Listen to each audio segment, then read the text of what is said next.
Edward Ringwood. And how long have you lived in the Hudson Valley?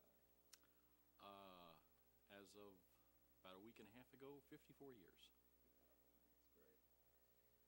That's great. So as a lifelong resident of the Hudson Valley, what are some of the things that really stand out in your mind, in your memory about life in the Hudson Valley? Oh.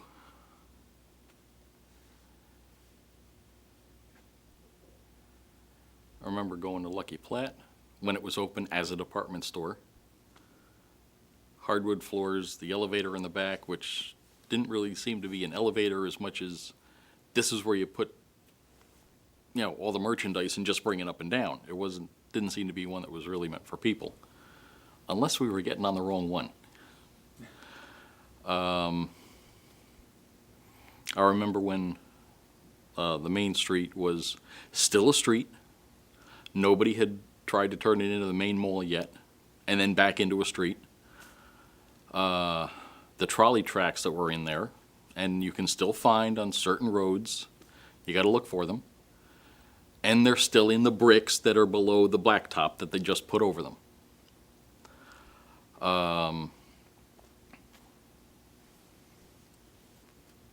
There's just so much, it's just like, where do I start? Certainly. So, if you get a little more specific, I can start pulling a little more things out. Just throw some general questions out there for you. So, what's your favorite thing, perhaps, of the Hudson Valley? Oh.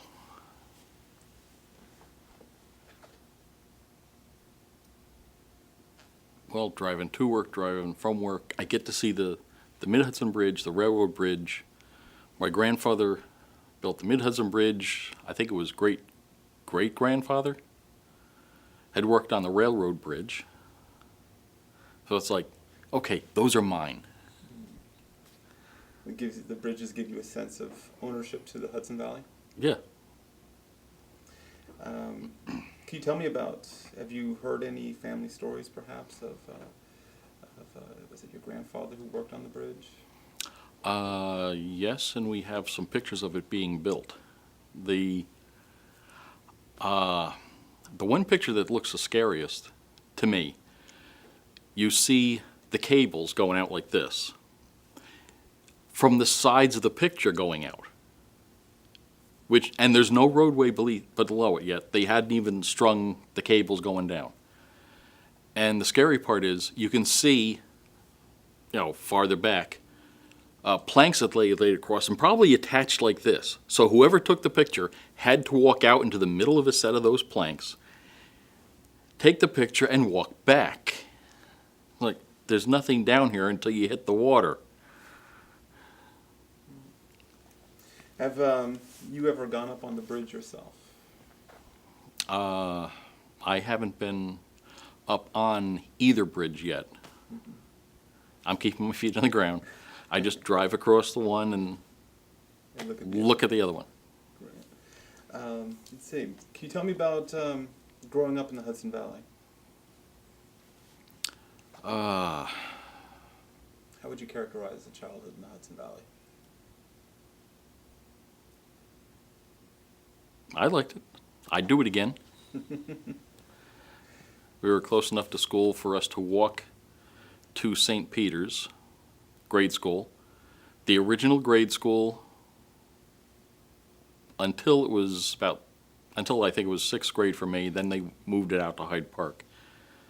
And it was still the original building. I think they built in the 1870s. And I think we were still using the original desk where you had to lift up and I remember when we were learning to write with fountain pens, the little cartridge, somebody had put it in here. Fortunately, on the far right row, they forgot, it fell into the hinge, they opened it up and sprayed the entire wall with ink. They were lucky they weren't near either door of the cloakroom to get everybody's clothes. Well, their coats. Can you tell me what trains have meant to you growing up in Hudson Valley? up until I was 9. We lived on Bain Avenue. Right at the back of the yard was the chain link fence. Right behind that was the train trestle that went by. Never woke me up. Well, they weren't going that fast anyway, so. Did the trains going by give the house a good shake, make a lot of noise? What was, what was the kind of visceral feel of the trains coming by? Well, if my sister Peggy was here, she'd probably get into it too. I believe it was a Santa Fe that had the Indian chief head on the side. And we'd wait for those that went by. And it was, Big Chief Uggabug. And I was like, we'd all be jumping and yelling, and every time that went by, and there was another one, and we'd jumping and yelling for Big Chief Uggabug again. Did you ever play on the tracks as a kid? We were not allowed. There was a small hole where we could have gone under and then got to the trestles, which, kept the train tracks. I was little, so I'm going to guess like 2 to 3 stories above us. But, we may have snuck under there a couple of times, but we never actually got up onto the tracks. We weren't going to try that. Great. Now, I understand you have uncles who fought fires on the bridge when it caught fire. Yeah, on my mother's side, my Uncle Mickey was a fireman. On my father's side, my Uncle Tommy was acting fire chief at the time. We also had cousins who were firemen at the time. And I'm not sure whether they were first responders or not, but they were up there. Did they ever share any stories about what it was like fighting those fires? No specific stories that I can remember. But then, they were firemen. They went out and fought fires. That was it. Yeah, all in a day's work. That was, all in a day's work. Did you see the fire yourself? Or do you remember the fire? Not that much really, because it didn't seem to be that big a deal. Well, to me personally, but there it was, just a lot of black smoke, and I wasn't a fireman. I wasn't worried about fighting it.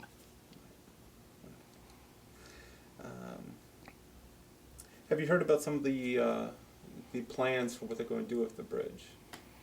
The Walkway, right? Yeah. I would like to see that done. I know they've gotten, to about halfway, and there's a flag, and it says, all right, you want more, please donate.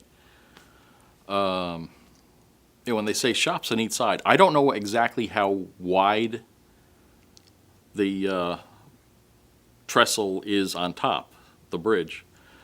And when they say, all right, we're going to have shops on this side and shops on this side, as far as I can tell, here's a railroad track, maybe 2 of them, and it might be 2 train tracks wide. I'm thinking, are they going to have shops hanging over the edge? I don't know how wide this is up there.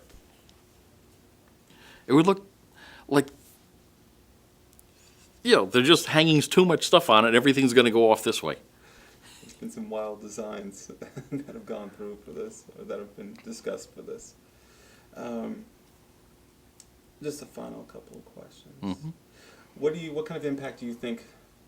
Well, first of all, what kind of legacy, perhaps, do you think that this bridge has given the Hudson Valley and the Poughkeepsie area in particular? When it was built, I think it may have been one of the highest and longest railroad bridges, iron railroad bridges in the world. A couple of years later, I think another slightly longer one got built, but we had the first one. The first iron railroad bridge, I think it was, in the country, crossing a span, over a mile and a half wide at that point at the Hudson?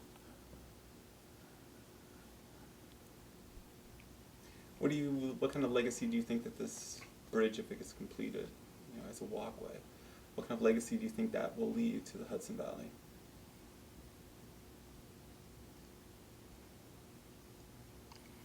Just getting people up there to see the scenery from, not just down here on the shore, not just driving over the Mid-Hudson Bridge, but being able to get up there and stop in the middle of the bridge and look up and down the Hudson and think, whaling ships came up here. There were nationally known crew and regatta going on in the 1890s when they had it. Great stuff. Will you go up there if it gets completed? Yeah, I'd go up there. Great. Anything you want to add? Anything you would like to say? Anything you that may have come to you want to talk about with the bridge of the Hudson Valley?